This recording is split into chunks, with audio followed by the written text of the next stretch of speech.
सभी शुद्ध आत्माओं को अनंत वंदन नमन। जे स्वरूप समझा विना पाम्यो दुख अनंत,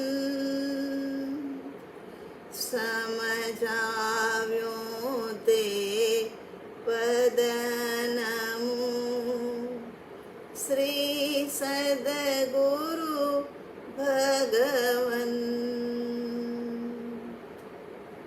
देवगुरु की आज्ञा लेकर के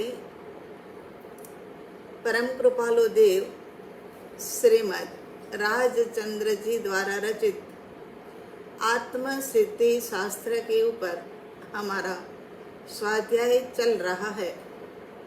कल हमने 136वीं गाथा 136 उपादाननु नामलय एजे तजे निमित्त पामे नहीं सिद्धत्व ने रहे भ्रांति में स्थित। माने जो व्यक्ति उपादान का नाम माने कि मेरे भीतर में योग्यता तो पड़ी ही है, ऐसे किसी भी प्रकार के निमित्तों की मुझे आवश्यकता नहीं है, ऐसा बोल करके सत्य निमित्त का त्याग करता है और वो सिद्ध पद से वंचित रह जाता है। ये तो दोनों पैरों से चलने वाला मार्ग है। रास्ता बहुत लंबा हो और यदि कोई कहे कि हम तो एक ही पैर से वो रास्ता चाहे कितना ही लंबा है लेकिन सर कर लेंगे, तो ऐसा कभी भी हो नहीं सकता है। तो यहाँ पर भी यही बात समझने जैसी है। पक्षी आकाश के अंदर में उड़ान तो भरना चाहता है लेकिन आँख है पाँख नहीं है, तो वो उड़ान कैसे भर सकता है? उड़ान भरने के लिए तो आँख भी चाहिए और पाँख भी चाहिए। लंबी सफर तय करने के लिए पैरों के अंदर में जान भी चाहिए और दोनों पैर भी चाहिए। तो ये जो एक अहंकार का कारण होता है, इस कारण से जीव ये सोचता है कि मेरे भीतर में उपादान तैयार है, मेरी योग्यता बहुत है, मैं कर लूँगा। लेकिन ऐसे व्यक्ति जो है ना, अनंत काल तक भटकते रहते हैं और जो मोक्ष मार्ग है उससे दूर दूर दूर होते जाते हैं। तो आगे की गाथा 137 नंबर की गाथा, इसके अंदर में जो बताया है वो ये बताया है कि उपादान माने योग्यता को ग्रहण करने वाले एकांत निश्चयवादी या शुष्क ज्ञानी की दशा जो होती है वो कैसी होती है। एकांत जो मतलब पकड़ करके उपादान को पकड़ करके बैठते हैं, जैसे यहाँ 36 नंबर में कहा न, उपादान नु नाम लय सभी सब सद निमित्त जो सामने आते भी है इतनी बार, क्योंकि सद निमित्तों की तो कोई कमी ही नहीं है। अपनी योग्यता तैयार हो तो हम ये सद निमित्त को पकड़ सकते हैं। तो ये वाली 137 नंबर की गाथा के अंदर में यही बताया है कि ऐसे शुष्क ज्ञानी की दशा कैसी होती है। शुष्क ज्ञानी का अपराधीपना सचोट रूप के अंदर में परम कृपालु देव ने ये गाथा के अंदर में बतलाया है। तो यहाँ क्या कह रहे हैं 137 में, मुख से ज्ञान कथे आने अंतर छूट्यो न मोह, ते पामर प्राणी करे मात्र ज्ञानी नो द्रोह। तो क्या कहते हैं कि अपने शुद्ध स्वरूप में स्थिर हुआ नहीं है, अपने शुद्ध स्वरूप के अंदर में स्थिर हुआ नहीं है, और स्थिर होने के लिए जो सहायक ऐसे शुभ निमित्त उनके पास आते हैं, सामने से आते हैं, तो उनके प्रति का कोई आदर भाव नहीं है। ऐसे शुष्क ज्ञानी की बातें तो बहुत करते हैं, ऐसे शुष्क ज्ञानी ज्ञान की बातें तो बहुत करते हैं, लेकिन उनका अंतर हृदय जो है ना, वो वितरागी भावों से भरा हुआ नहीं होता है। कोरा का कोरा, वर्ण स्पर्शिया जिसको कहते हैं ना, स्पर्श भी नहीं किया है वितराग भाव को। ऐसे व्यक्ति जो है वो मुख से तो बहुत कुछ बोलेंगे, अरे अपन को पता भी नहीं लगेगा कि ये ज्ञानी है कि ये अज्ञानी है।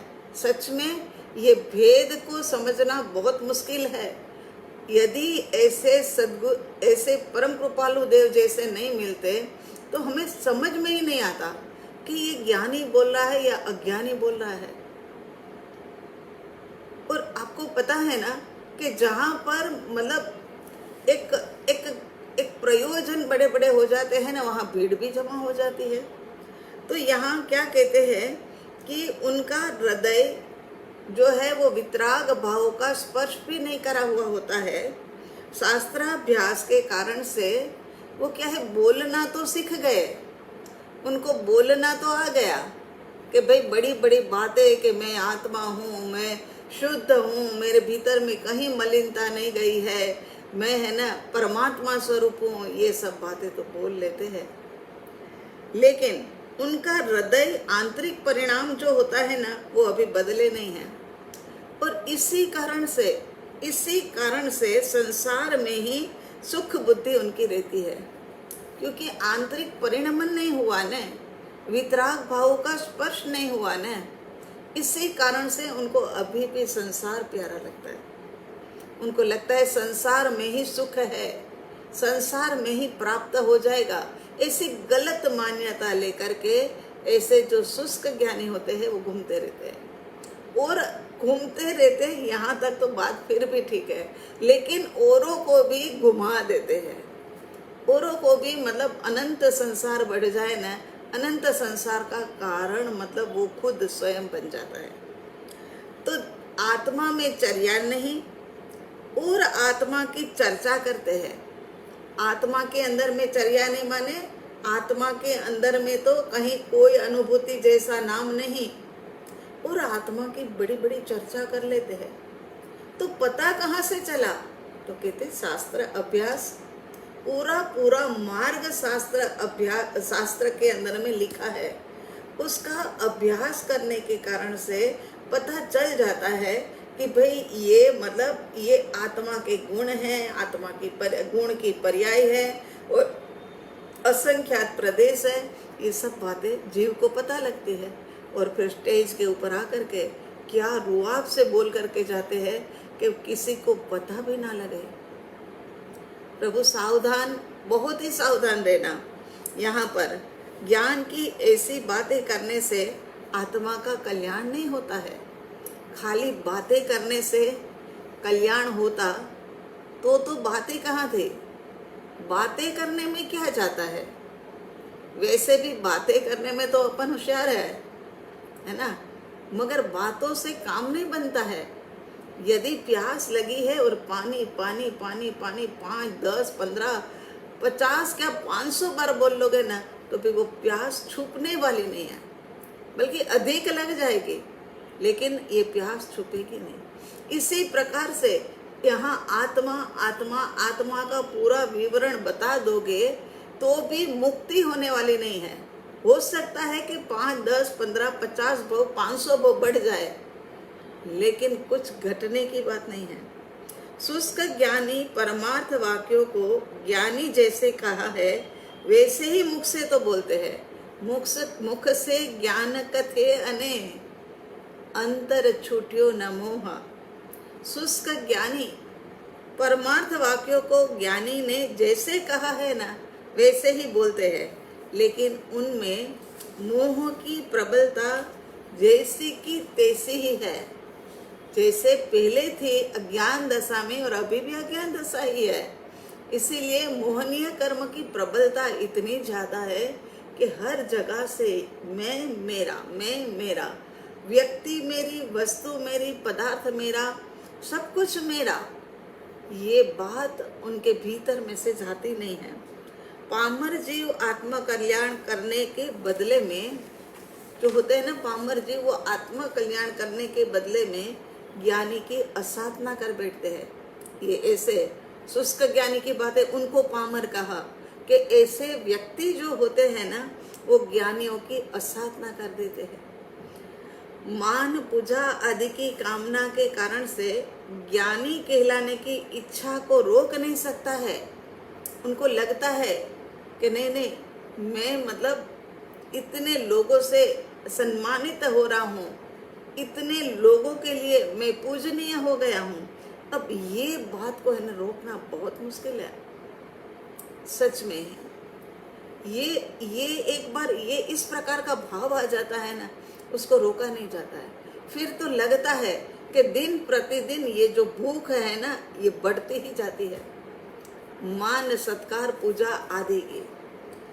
तो सच्चे ज्ञानी मिले तो ना तो उनकी विनय भक्ति करते हैं, बल्कि उनकी वचन और वर्तन के अंदर में क्या है कि दोष खोजते हैं। उनको लगता है कि कहीं ना कहीं से दोष होता नहीं है, लेकिन जिनको खोजना है वो तो ये ऐसे, और वो अज्ञानी के पास जाकर के ही तो बात करने वाला है अपनी छवि निखारने के लिए। ज्ञानी के पास जाकर के बात करे तो कहे कि भाई उन्होंने कहा था वो सच है, लेकिन नहीं, वो स्वयं मतलब ये वचन और वर्तन में दोष खोज करके अज्ञानी के पास जाकर के कहेगा और अपना स्वयं का ही वो अहित कर लेता है। ज्ञानी की असाधना अनंत अनंत जन्म मरण का कारण होता है। जैसे आकाश को बांधने के लिए कोई उपाय नहीं, इस प्रकार सत्य भी आकाश की तरह अमर्यादित है।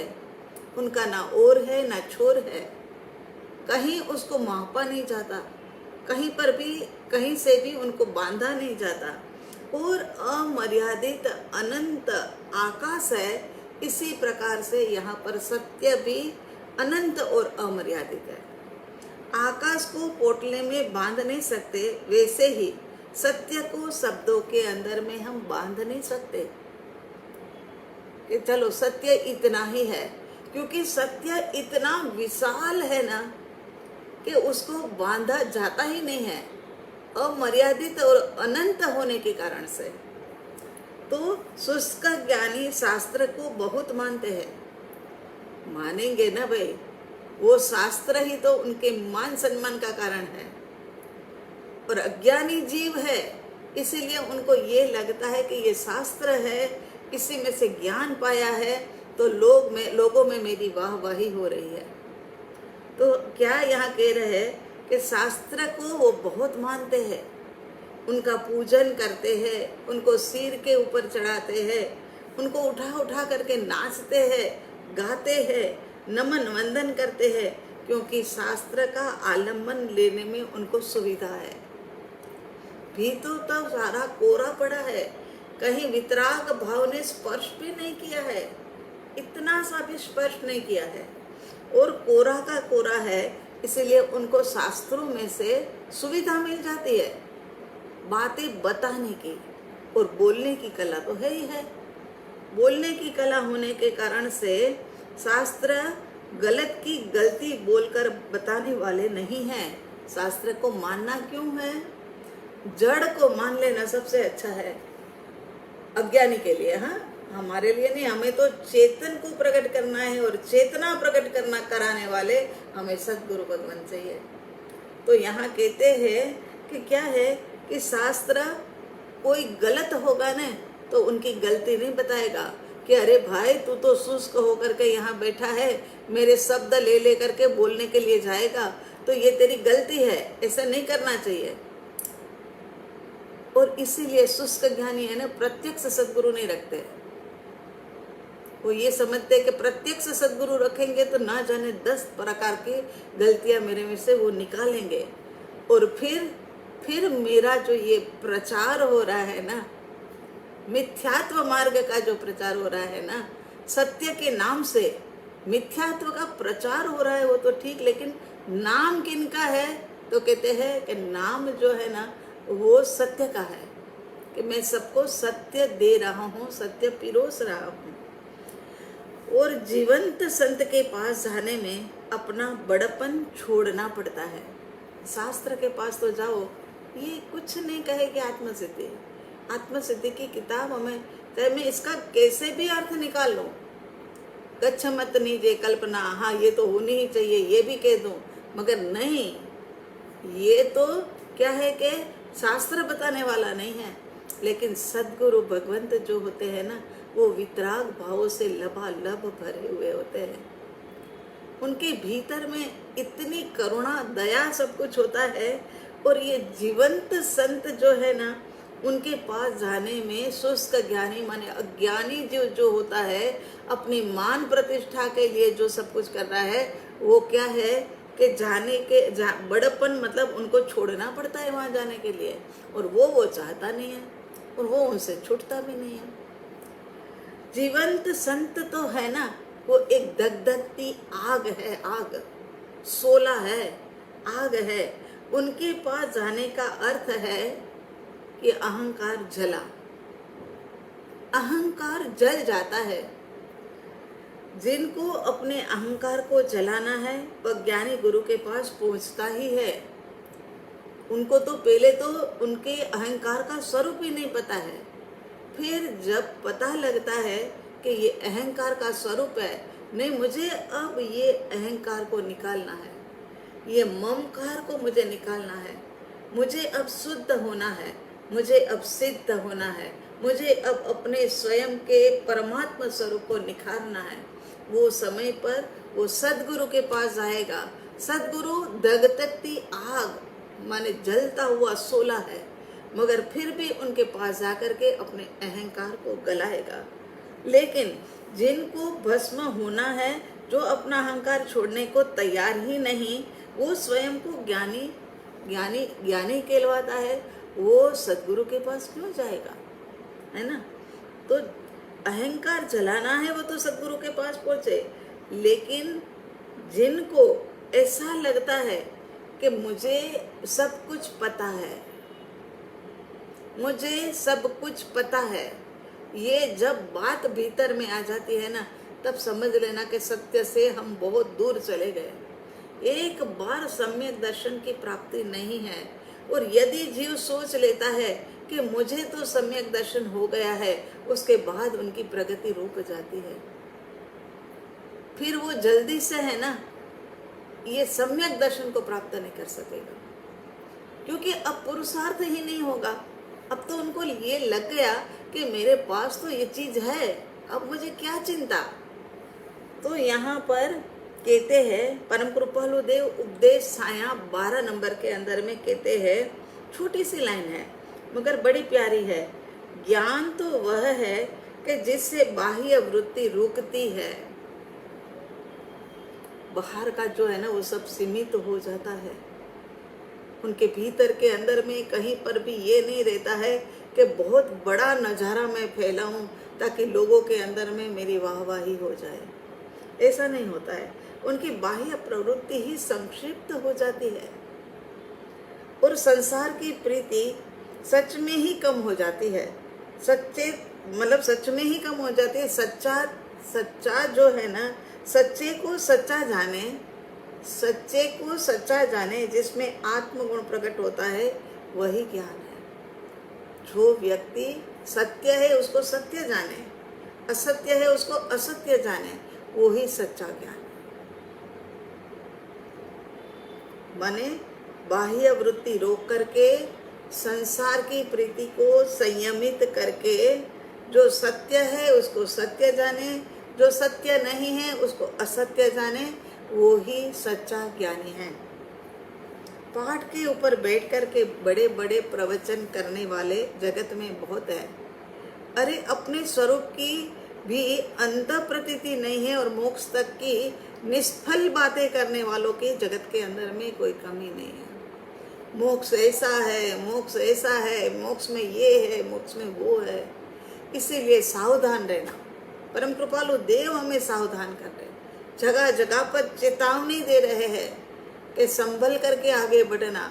ये बहुत मुश्किल वाला मनुष्य का जन्म मिला है, ये जन्म यूं ही व्यर्थ ना चला जाए। लौकिक मान के कारण आत्मभाव स्पर्श हुए बिना केवल मुख से ही बातें करता है, वह फक्त मात्र ज्ञानियों का द्रोह करता है। माने ज्ञानियों की कितनी बड़ी असाधना करता है। ज्ञानियों की असाधना करने के कारण से अनंत संसार बढ़ जाता है। इस बात को सार्थक रूप में इस गाथा में बताया कि मुखथी ज्ञान कथे अने अंतर छुट्यो न मोह। अंतर में तो मोक्ष के लिए मोह को छोड़ना है, वो काम तो हुआ नहीं, और सोचता है कि मेरे जैसा कोई नहीं, मैं एक ही ऐसा हूँ कि जो जगत के जीवों को मोक्ष तक ले जाने में समर्थ हूँ। लेकिन उनको ये पता नहीं है कि ये मैं मेरा ही नुकसान कर रहा हूँ, मैं मेरा ही बिगाड़ रहा हूँ, ये नहीं पता है। उसके बाद गाथा नंबर 138 के अंदर में देखते ही क्या कहते हैं। अंतर में मोह की प्रबलता होने पर भी जो जीव ज्ञान की बड़ी बड़ी बातें करते हैं, वह जीव ज्ञानी तो नहीं है, लेकिन मुमुक्षु के योग्य भी नहीं है। ज्ञानी तो नहीं, सम्यक दर्शी तो नहीं, लेकिन क्या है कि वो तो मुमुक्षु कहलाने के लायक भी नहीं है, कि मोक्ष की इच्छा रखने वाले की बात भी नहीं है, क्योंकि उन्होंने तो पहले ही गलत निर्णय कर लिया ना कि मेरे पास है, ये जो निर्णय हो गया ना, अब उनकी जो चाल थी ना सम्यक दर्शन के लिए, वो अब वहीं पर रुक गई और मिथ्या भंवर में ऐसा फंसा कि अब उसमें से निकलने का बहुत मुश्किल है।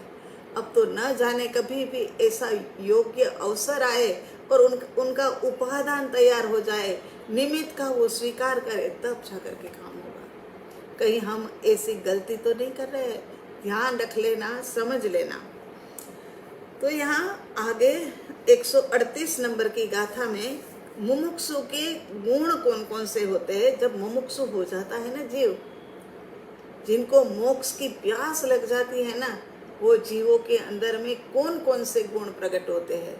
एक बात इतने सूक्ष्म तरीके से ज्ञानी की दशा, अज्ञानी की दशा, गुरु की दशा, कुगुरु की दशा इतनी स्पष्ट रूप में बताई है।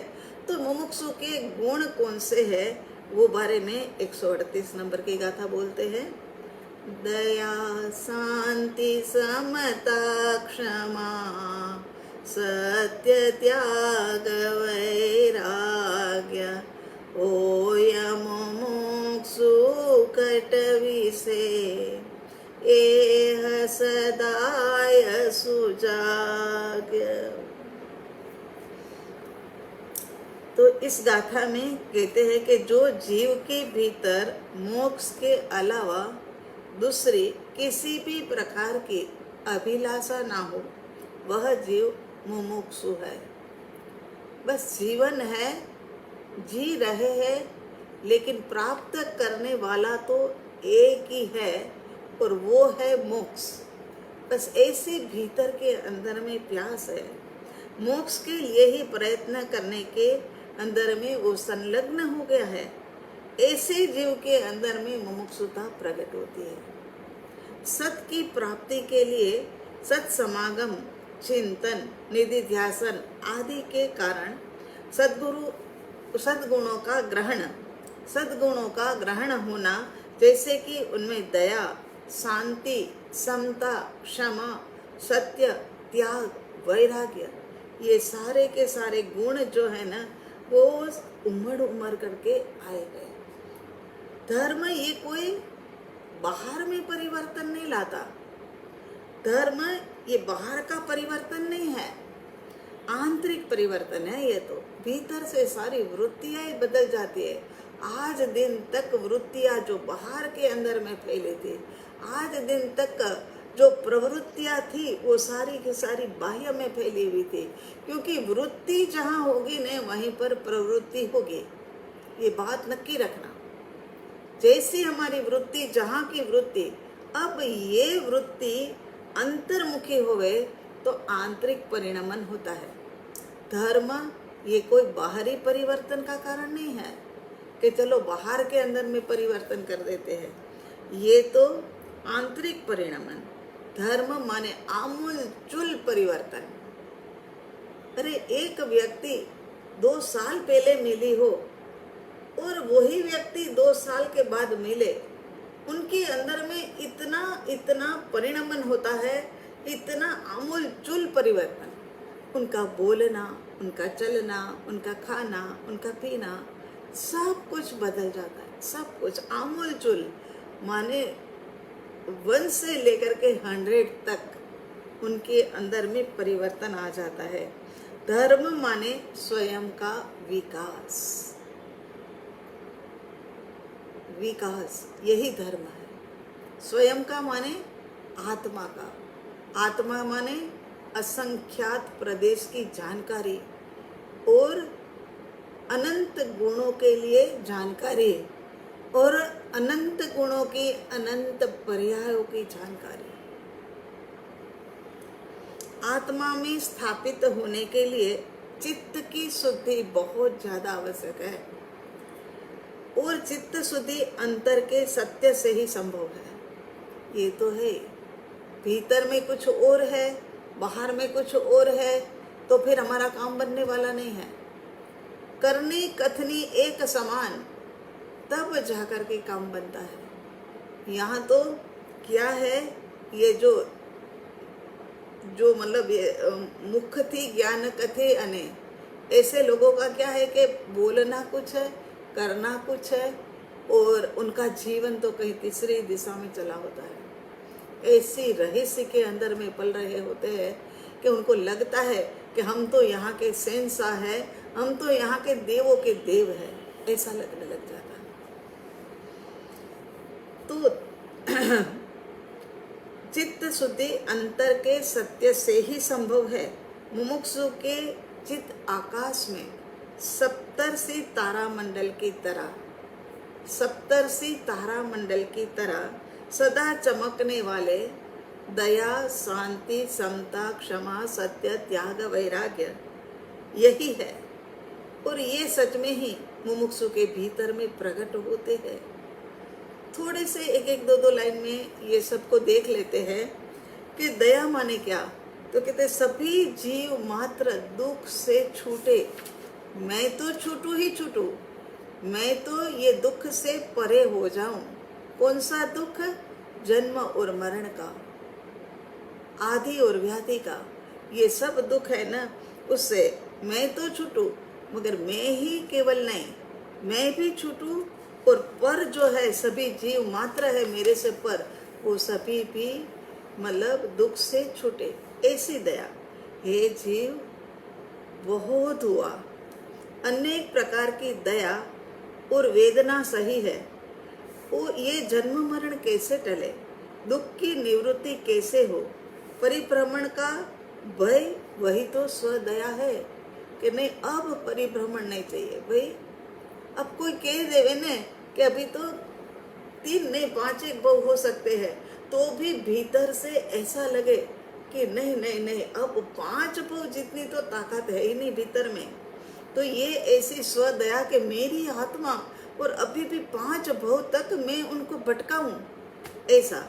तो ये मतलब स्वदया है कि दुख की निवृत्ति कैसे हो, परिभ्रमण का भय लगे, ये स्वदया है। और शांति माने विभाव दशा से थकना, निवृत्त होना और स्वभाव में आना, वही तो शांति है। जैसे जैसे जैसे जैसे कसाई भाव शांत होते हैं, वैसे वैसे शांति का आगमन होता है। यहाँ से आग जाएगी, यहाँ से पानी का प्रवाह आएगा। आग का जाना और शांति का आना। भीतर में भी कसाईयों की आग गई और अंदर भीतर के अंदर में शांति का आगमन हो गया। शांति वह निज निज आत्मा का स्वरूप है। आत्मा शांति वह जिंदगी का एक ध्रुव कांटा है। आत्म शांति वह जो है ना कि बस वो एकदम ध्रुव कांटा अडिग रहता है, वो एक सत्य प्रमाण बताता है। ध्रुव कांटे के ऊपर सोने को तोला जाता है कि भाई तोलो, क्योंकि सोने में तो 1, 2, 3 ग्राम की भी कमी हो जाए तो बहुत बड़ा नुकसान हो जाता है ना, इसीलिए ध्रुव कांटे के ऊपर उन्हें तोला जाता है।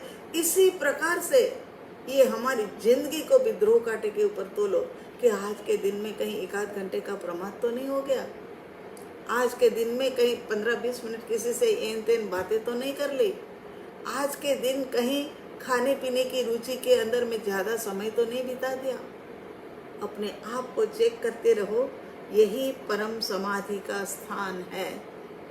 उसके बाद समता माने सुख दुख संयोग वियोग मान अपमान आदि द्वंद्वों से दुखी होए बिना, ये तो आएगा, सुख भी आएगा, दुख भी आएगा, संयोग भी आएगा, वियोग भी आएगा, मान भी मिलेगा और अपमान भी होगा, ये सब कुछ होता है जीवन में। हमने तो बहुत देखा है, ये सब कुछ होते आदि द्वंद्वों से दुखी हुए बिना मध्यस्थ भाव माने समता भाव के अंदर में रहना कि ये तो मेरा बोया हुआ है, बोया हुआ मुझे मिले और मैं उससे परेशान हो जाऊं, तो बोने के समय पर ध्यान रखना था ना, मगर कर्म करने के समय पर जीव ध्यान नहीं रखता है। और फिर जब कर्म करने के समय पर तो खुद है ना, स्वतंत्र है, फिर भी ख्याल नहीं करता है, और जब उदय काल आता है ना तब रोने बैठता है, तब पछताता है। अब तो परतंत्र हो गया तुम, अब तो तूने जो बोया था वैसा ही तुझे मिलने ही वाला है, मिलने ही वाला है। तो यहाँ पर रास्ते 2 है, एक संताप का और दूसरा समता का।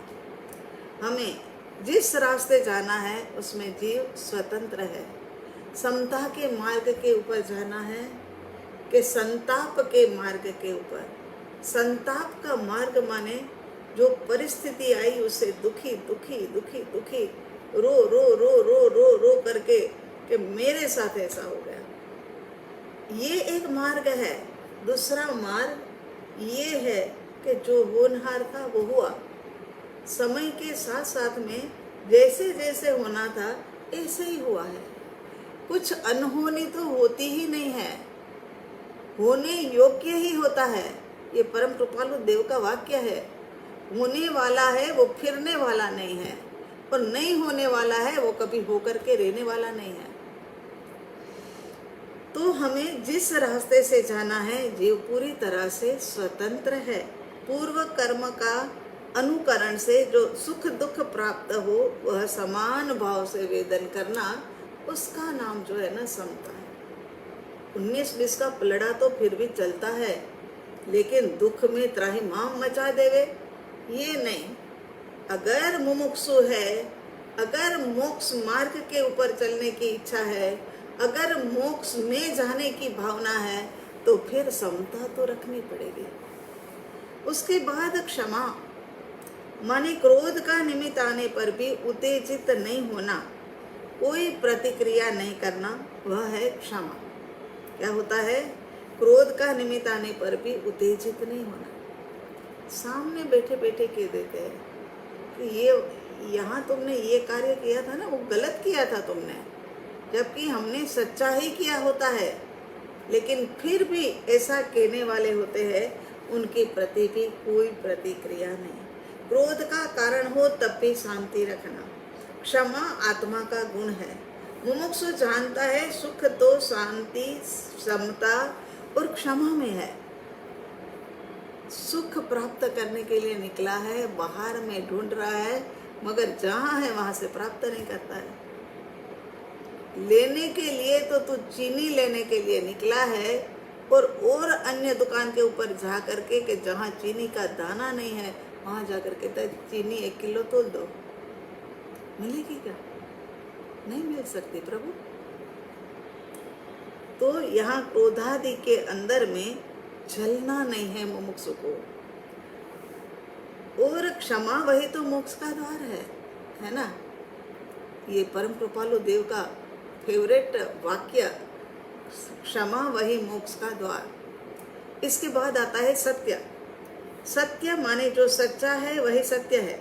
परम कृपालु देव उपदेश नोन 34 के अंदर में लिखते हैं कि सत्य परमार्थ के लिए, परमार्थ सत्य माने आत्मा के अलावा दूसरा कोई पदार्थ आत्मा का हो ही नहीं सकता है। 3 काल और 3 लोक के अंदर में कभी भी नहीं हो सकता है। बाहरी एक भी पदार्थ, चाहे एक सुई छोटी सी सुई ले जाना चाहो ने, तब भी लेकर के नहीं जा सकते हैं। तो यहाँ क्या कह रहे हैं कि दूसरा कोई पदार्थ आत्मा का हो ही नहीं सकता है। एक परमार्थ सत्य जो है ना, वही हमारा है। ऐसा निश्चय से जानना, एक आत्मा के सिवा दूसरा कुछ भी मेरा नहीं। यह उपयोग रखना चाहिए कि बस हर समय कि मैं आत्मा हूँ, आत्मा ही मेरा है और अनंत गुण वाला है, भगवान आत्मा है। ये बस उनको भजने से भगवंत बनते हैं। तो त्याग, उसके बाद में कहते हैं त्याग, पर वस्तु में मैं पने का भाव से निवृत्ति होनी। पर वस्तु के अंदर में मैं पना था, ये मकान मेरा, ये गाड़ी मेरी, अब उससे निवृत्त हो गए।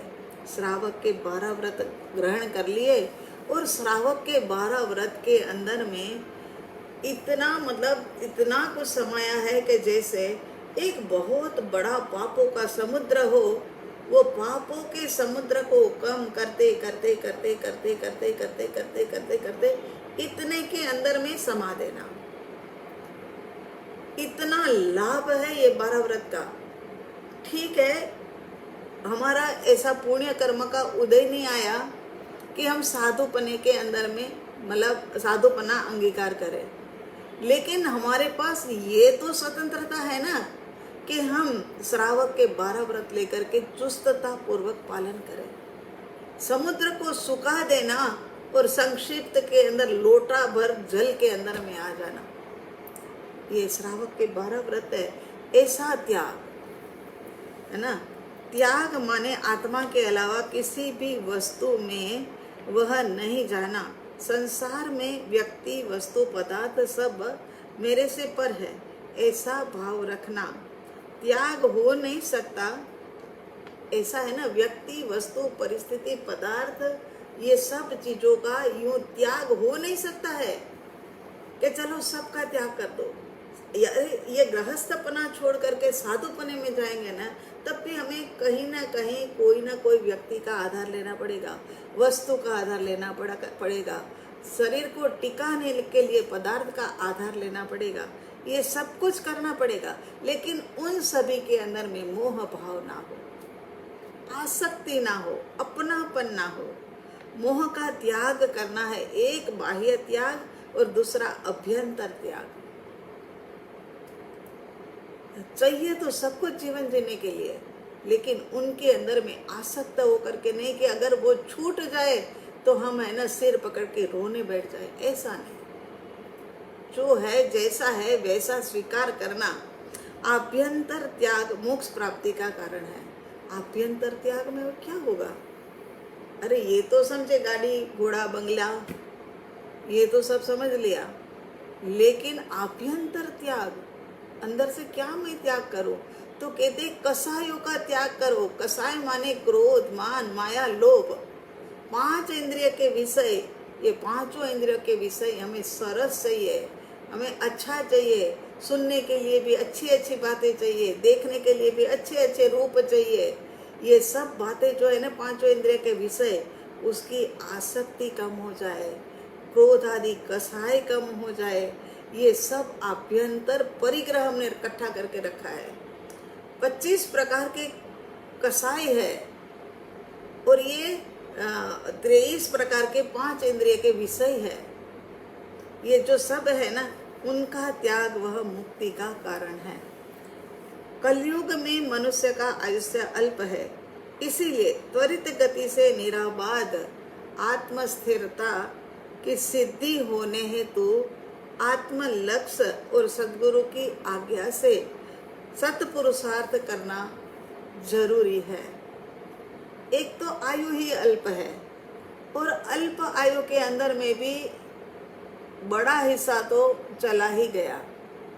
अब जरा सा बचा है, उसके अंदर में अब त्वरित गति हमें जल्दी से करना पड़ेगा। हम कहते हैं ना, अचानक फोन आया, 11 बजे फोन आया कि 10 जने अभी है ना 11:30 12 बजे तक खाना खाने आ रहे हैं, उनको तुरंत निकल जाना है खाना खा के, और 10 जने आ रहे हैं और इतने का कैसे करेंगे, तो त्वरा से काम करते हैं, जल्दी करो। एक कुकर के अंदर में कितनी ही चीजें पतीले में रख रख करके चढ़ा दो, एक कुकर दूसरी तरफ तीसरी तरफ, ऐसे हम मतलब त्वरा से काम करते हैं। तो यहाँ भी कहते हैं बहुत समय निकल गया है, अब तो जल्दी जल्दी करो, जल्दी करोगे तभी जा करके होगा।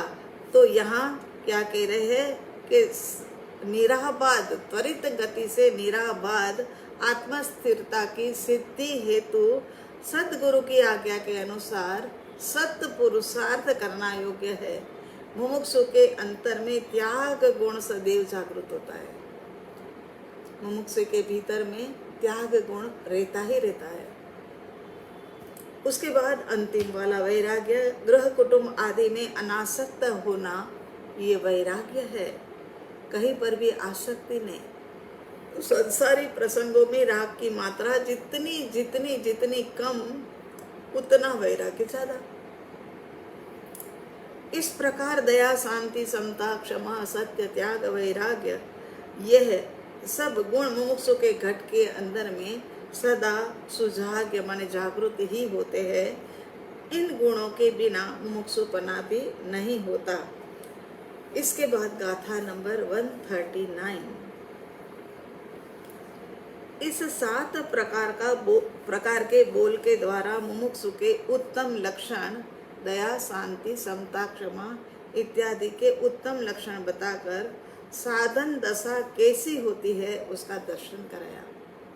ये साधन है, दया, शांति, समता, क्षमा, सत्य, त्याग, वैराग्य, ये सब क्या है कि हमारे साधन है। अब गाथा नंबर 139 और 140 के अंदर में ज्ञानी महात्मा के उत्तम लक्षण और ज्ञान दशा कैसी होती है उसका स्पष्ट दर्शन कराया है। कहीं से कुछ भी बाकी ना रह जाए कि ज्ञानी की दशा कैसी होती है, ज्ञानी कैसे होते, ज्ञानी धर्मात्मा, उसके उत्तम लक्षणों को बताया है। उसका स्पष्ट दर्शन ज्ञानी पने बिना ज्ञानी मानने वाले की भ्रांति दूर करते हैं। इन दोनों गाथाओं का रहस्य लक्ष्य में आने से सच्चे ज्ञानी और वाचा ज्ञानी, उन दोनों के बीच का भेद जो है ना, वो अत्यंत स्पष्टपने समझ में आ जाएगा कि सच्चे संत कौन है, सच्चे ज्ञानी पुरुष कौन है और वाचा ज्ञानी कौन है।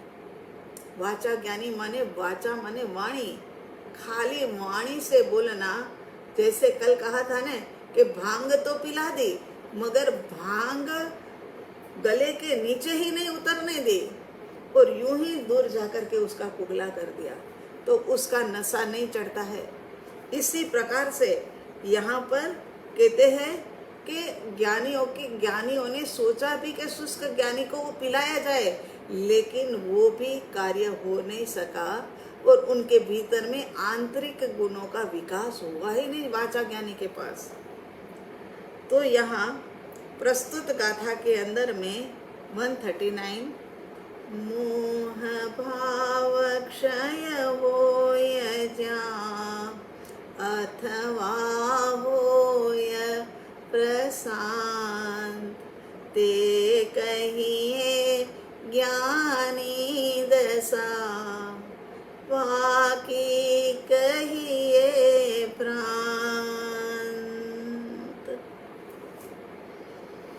मोहनीय कर्म को जिन्होंने दोनों प्रकार से क्षीण किया है, मोह भाव क्षय होए जहाँ अथवा होए प्रशांत, दोनों प्रकार से माने क्षीण किया है, क्षीण भी कर दिया है और प्रशांत भी कर दिया है। कुछ दलिक का तो क्षय हो गया और कुछ दलिक जो है ना बिल्कुल निढाल होकर के शांत होकर के मतलब पड़े हैं, मोहनीय कर्म के दलिक मतलब पड़े हैं, वो ज्ञानी कहलाने योग्य है। चौथे गुणस्थानक से लेकर के 13वें गुणस्थानक तक की दशा वह ज्ञानी की दशा है, क्योंकि क्रम क्रम से वितराग भाव की वृद्धि होती है और वृद्धि होते होते पूर्ण वितराग दशा प्रकट हो जाती है। आहा, ऐसा धन्य दिन कब आएगा हम लोगों के सबके जीवन में कि वितराग दशा प्रकट हो जाए। बस प्रभु ऐसा अपूर्व अवसर जल्दी से हमारे पास मतलब भेज देना, ताकि क्या है कि एक वितराग दशा के अंदर में चले जाए, ना कहीं यहाँ का झंझट, ना कहीं कुछ ना कुछ, समता पूर्वक सबका लेन देन चुका करके यहाँ से निकले। इस प्रकार जिनका मोह क्षीण हुआ है या शांत हुआ है और आत्मा का उपयोग स्व की ओर मुड़ा है, वह ज्ञानी दशा है। और बाकी शास्त्र ज्ञान आदि सब जो है वह तो भ्रांति है।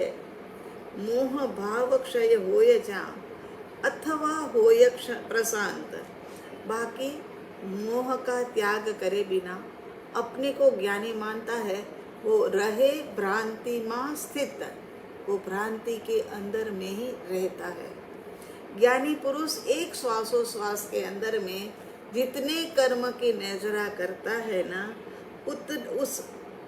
ना, उतनी निर्जरा अज्ञानी जो है ना पूर्व करोड़ वर्षों के अंदर में कर सकता है, वो भी मुश्किल से कर पाता है। ज्ञानी एक श्वासोश्वास के अंदर में कर्म की निर्जरा, तभी तो जाकर के एक तरफ कर्म की निर्जरा हो रही है तो दूसरी तरफ पुण्य कर्म का ढेर हो रहा है। परम कृपालु देव इस गाथा में बात को स्पष्ट करते हुए कहते हैं कि ज्ञान का मापतोल शास्त्र अध्ययन की न्यूनता या विपुलता में नहीं है कि इतने शास्त्र पढ़े होने वो ज्ञानी। 45 आगम है ना, उसमें से क्या है कि 40 आगम पढ़ लिया है ना, अरे बहुत ज्ञानी है, आगम का कितना ज्ञान है इनके पास तो, मगर भीतर से शुष्क पड़ा है, उनका क्या होगा। कहते हैं ना, वो रे कालिया तू के ही रहा है खाली, मगर भीतर में कुछ नहीं है ना, वो तो कोरा का कोरा है, वितराग भाव का स्पर्श भी नहीं हुआ है तेरे भीतर। तो यहाँ क्या कहते हैं कि मछुआरा का ध्येय जो होता है वो मछली को पकड़ने का है, जाल का नहीं है।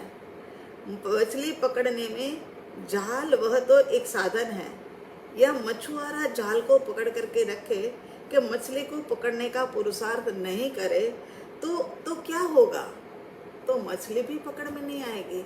हम भी ये शास्त्र को ले करके घूमे फिरे, इनका सदुपयोग ना करे तो हमारा क्या होगा, भटकेंगे यूं ही।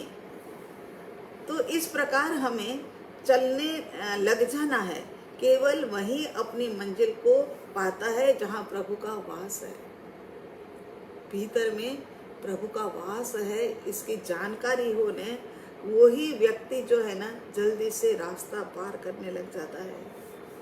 महाभयंकर तूफानी सागर में डूबे और मगरमच्छ पकड़े हुए मुसाफिर को अनायास मगरमच्छ की पकड़ में से छूट जाए। सोचो, गए अपन सभी कहीं गए, समुद्र के अंदर में बैठे, वैसे तो श्रावक के 12 व्रत में वो तो नियम है, लेकिन उदाहरण में तो सब कुछ चलता है। तो जाए और जाते जाते वो जो नाव थी ना वो तो उलट गई और बड़े से मगरमच्छ ने हमारे पैर पकड़ लिए, ऐसे पकड़े जकड़ करके कि किसी तरह से निकल ही नहीं पा रहे थे उसमें से। और अचानक से न जाने क्या हुआ, मगरमच्छ को जरा सा मुंह खुला और हमारे पैर बाहर आ गए। और हमारे पैर बाहर तो आ गए, मगर पुण्य का उदय तो देखो कि हमें कोई मतलब किनारे तक पहुंचाने के लिए हमें सहारा भी मिल गया। और महाप्रयत्न पूर्वक हम किनारे तक भी पहुंच गए, तब हमें कितना आनंद होता है ये बताओ। मगरमच्छ के मुंह में से तो निकले, लेकिन डूबे भी नहीं और हमें बचाने वाला भी मिल गया, तो एक अकल्पनीय आनंद होता है ना। तो उससे भी अधिक आनंद साधक को आत्मा अनुभव से होता है। आहा, निराली बातें हैं, अलौकिक बातें हैं ये तो। ये अलौकिक बातों को समझने के लिए भीतर में वितराग भाव चाहिए। वह आत्मा के आनंद रस को चखता है और उसी का नाम सच्चा आनंद है कि वहां से छूट करके किनारे तक पहुंचाने वाला भी कोई मिल गया। हमें भी तो किनारे तक पहुंचाने वाले ये सद्गुरु भगवंत मिल गए हैं। हम भी पकड़े ही गए थे मगरमच्छ के अंदर, मुंह के अंदर में, मगर जरा सा मुंह पता नहीं किस कारण से खोला, हमारी होनहार अच्छी थी इसीलिए खोला और हम बाहर निकल पड़े और हमें सहारा मिल गया। और सद्गुरु भगवंत हमें हाथ पकड़ करके किनारे तक लेकर के आ गए। अब क्या बाकी है? अब तो पुरुषार्थ सही होना शुरू हो जाए। ज्ञानी का अर्थ ये नहीं है कि अब उनके जीवन के अंदर में कभी भी दुख नहीं आएगा। ये भी बात ध्यान से समझ लेना, सोच लेना कि ज्ञानी के जीवन के अंदर में दुख नहीं आएगा, ऐसी बात नहीं होती है। ज्ञानी का अर्थ है कि अब दुख उनको दुखी नहीं कर सकता है। दुख तो आता है मगर दुख है ना, दुखी नहीं कर सकता है। ज्ञानी के चारों ओर जो कुछ घटित होता है उससे वो अप्रभावित रहते हैं, प्रभावित नहीं होते हैं। साक्षी मात्र कहा ना, जैसे साक्षी मात्र का अर्थ क्या है कि समुद्र के तट के ऊपर जाकर के खड़े हो जाओ और समुद्र की लहरें, ठंडी ठंडी हवाएं आ रही है, लहरें आ रही है, वो पानी की लहरें जो है ना पहले तो पंजे तक ही है, फिर आगे जाकर के और ऊंची ऊंची आकर घुटने तक आने लग गए, मगर आती है और चली जाती है, आती है और चली जाती है। उसको बस खाली देखना, ये साक्षी मात्र है। इसी प्रकार से संसार के अंदर में सुख की तरंग आती है, चली जाती है, दुख की तरंग आती है, चली जाती है। ये साक्षी मात्र होकर के जानना देखना, कोई प्रतिक्रिया नहीं, उसमें प्रभावित होने की बात नहीं है। पाप पुण्य धूप छाव सब कुछ ज्ञानी के जीवन में भी आता है, लेकिन वो अप्रभावित रहते हैं। ज्ञानी पूर्व प्रारब्ध के कारण गृहस्थ आश्रम में रहते हुए भी उनका अंतर इतना अलिप्त होता है कि भीतर की उदासीनता, उदासीन भाव में ही वो जीते हैं।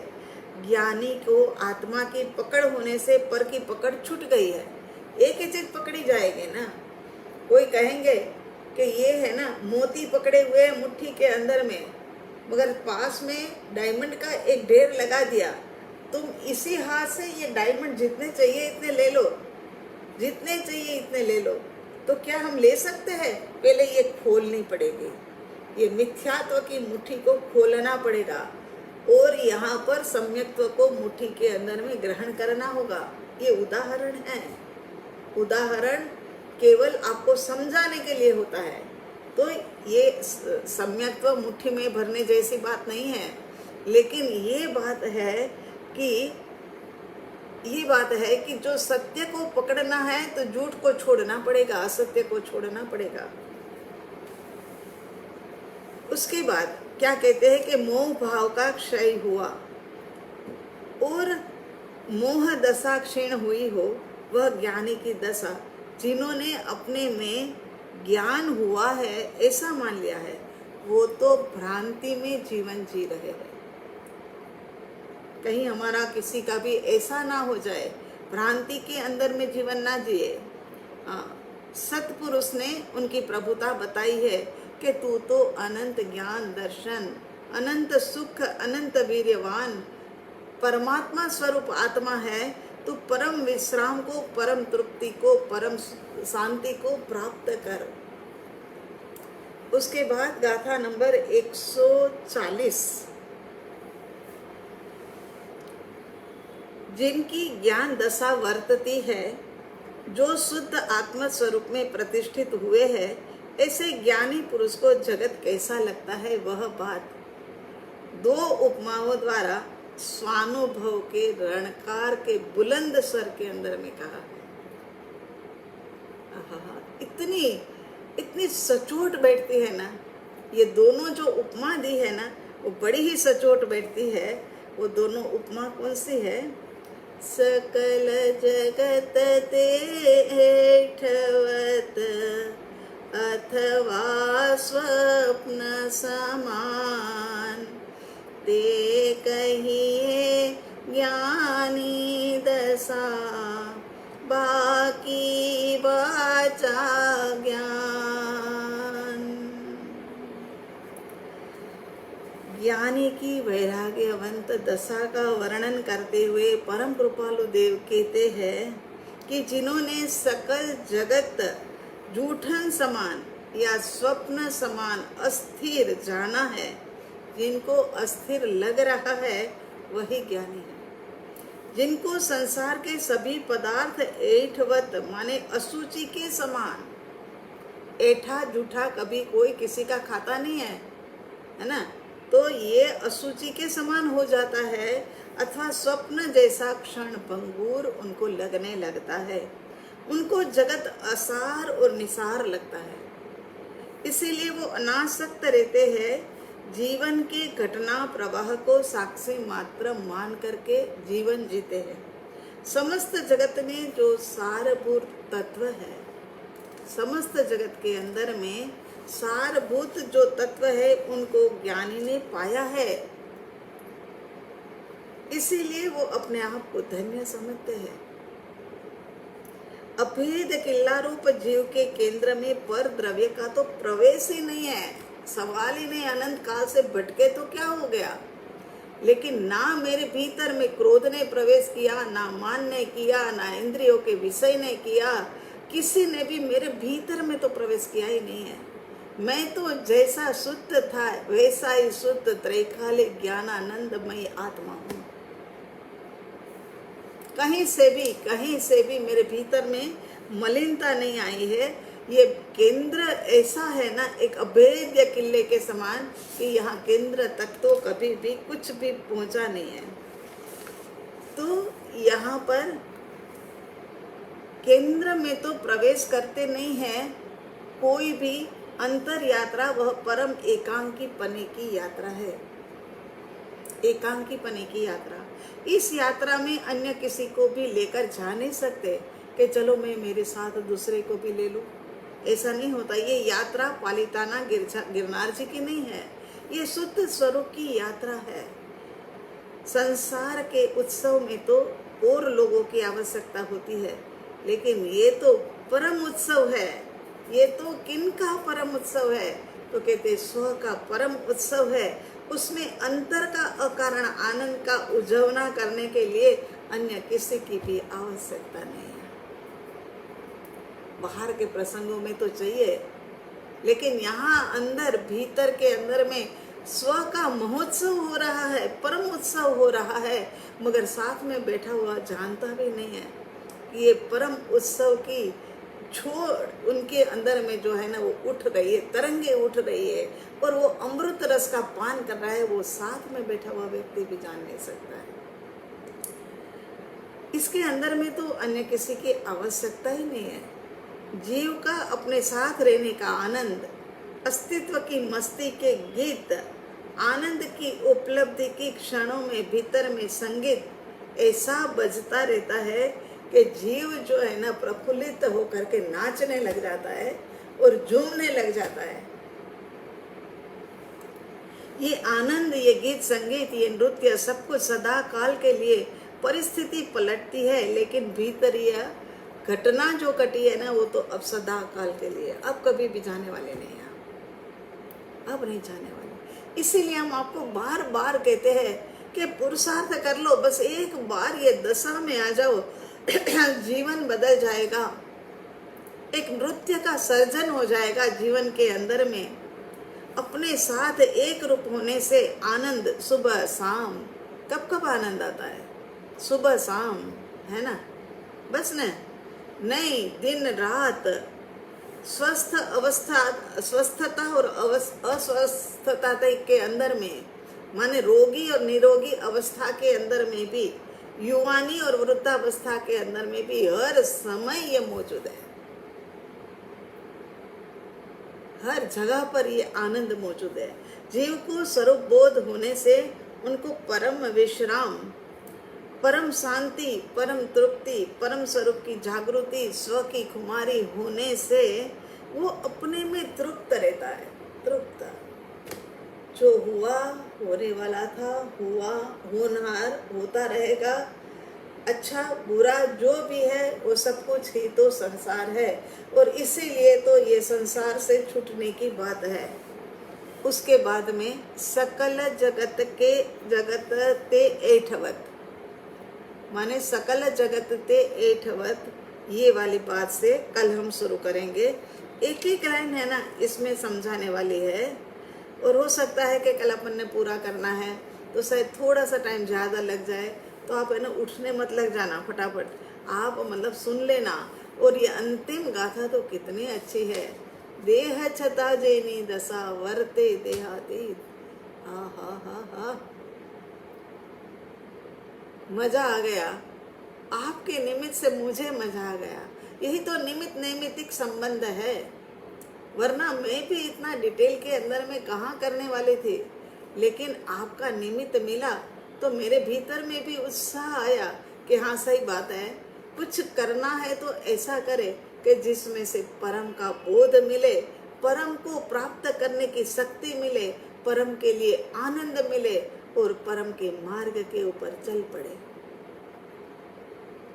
आप और हम सभी परम के मार्ग के ऊपर चल पड़े। बस अब देर ना करे, अब देर ना करे। बाहर के अंदर में चाहे कितनी ही लहरें आ रही है तो आने दो, मगर अपनी लहरें भीतर में आनंद की लहरें उठाओ। बाहर की लहरें जो है ना वो मारने वाली होगी, मगर भीतर की लहरें जो है ना वो हमें बचाने वाली होगी। सच कह रहे हैं। तो यहीं पर समापन करते हैं, क्योंकि ये वाली गाथा भी थोड़ी लंबी है। चारों बात सकल जगत ते ऐठवत, ये भी समझाने जैसा है। अथवा स्वप्न समान, ये भी समझाने वाला है। ते कहिए ज्ञानी दशा बाकी वाचा ज्ञान, ये दोनों लाइनें भी एक साथ में समझाई जाएगी कि कैसे सकल जगत को ऐठवत कहा, कैसे कहा। सच में हम सब जूठन ही खा रहे, श्वास ले रहे तो भी जूठन का ही ले रहे। हमने निकाला, आपने लिया, आपने निकाला, दूसरे ने लिया, दूसरे ने निकाला, तीसरे ने लिया, सब चीज जूठन जूठन जूठन जूठन में ही मतलब है। तो सारी बातें अपन कल चर्चा करेंगे। आज टाइम हो गया, कल का दिन तो आप थोड़ा मतलब समय लेकर के ही बैठोगे। समापन का दिन है। पहले तो मन था कि ये समापन जो है ना वो अपन जूम के ऊपर करें, कि जूम के ऊपर ही सभी का चेहरे दिख रहे होंगे तो मुझे भी बड़ा आनंद आएगा और मुझे भी अच्छा लगेगा, और आपको भी मजा। आपको तो मेरा चेहरा दिख ही रहा है, लेकिन मुझे भी आपका चेहरा दिखाई देवे तो उसमें और भी आनंद और मजा। और अंतिम वाली गाथा तो कितनी बढ़िया, देहातीत दशा। और देह होते हुए कैसे देहातीत हो सकता है, मगर यहाँ दशा बताए कि देह है फिर भी देह नहीं है, ऐसी दशा तो वो देखनी है। मगर बस कहते रह गया और जूम का कुछ हो भी नहीं पाया। चलो जैसे भी है, बहुत अच्छा चल रहा है, बहुत सही से चल रहा है। और शिवांश भाई की खूब अनुमोदना कर लेते हैं। एक गाथा के अंदर में उन्होंने गलती करी है कि अमीचंद भाई की बॉडी जहाँ जल रही है वहाँ पर वो वृक्ष के ऊपर चढ़ करके देखते हैं कि अरे ये इनके साथ, चाचा के साथ क्या कर रहे हैं, क्योंकि उनके साथ बहुत ही लगाव था। तो ये क्या कर रहे हैं, मैं देखूं पेड़ के ऊपर चढ़ के। तो देखा जा रहा है कि लकड़ियाँ डाल रहे हैं, फिर अग्नि लगा दी है, फिर वो धूं करके अग्नि ऊपर उठ रही है, और वो अपने गहरे चिंतन में चले जाते हैं। और चिंतन में चले जा करके उनको अंतर्मुखी दशा दशा दशा अंदर अंदर अंदर अंदर अंदर जाते जाते जाते स्मरण ज्ञान हो जाता है। पूर्व के कोई कहते 800 पोह का, कोई कहते 900 पोह का, अरे जो भी हो, मगर उनको जाति स्मरण ज्ञान हो जाता है। और जाति स्मरण ज्ञान के अंदर में उनको पता लगता है कि ईडर के पहाड़ों के ऊपर महावीर स्वामी का मैं अंतिम शिष्य था और वहाँ उनकी देशना में सुन रहा था। तो वहाँ शिवांश प्रभु ने सम्यक ज्ञान लिखा है, सम्यक ज्ञान नहीं, लेकिन वहाँ पर जाति स्मरण ज्ञान। कोई नहीं, कहीं कोई गलती नहीं, मगर कितने अच्छे से वो अपना मतलब पेंटिंग कर रहे हैं और बहुत ही अच्छा लग रहा है। उसमें जरा सा ये था तो मैंने कहा चांद के अंदर कहीं कोई दाग नहीं होना चाहिए, ठीक है ना। सर्व मंगल मांगल्यम सर्व कल्याण कारणम प्रधानम सर्वधर्मानां जैनम जयति शासनम, जैनम जयति शासनम। शांति शांति शांति।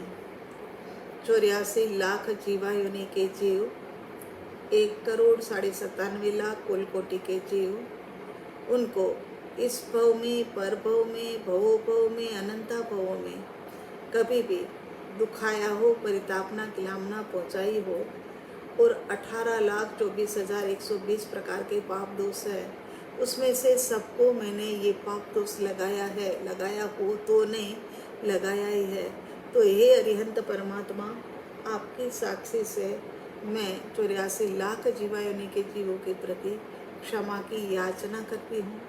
याचना हम सभी करते हैं। तस्मिच्छामि दुक्कडम। सर्व का मंगल, सर्व का कल्याण, सर्व का भला, सबको शांति मिले। ओम अरिहंत। संभावना है कि कल शायद आधा घंटा पहले चालू कर देवे तो वो आपके पास आ जाएगी खबर, ठीक है।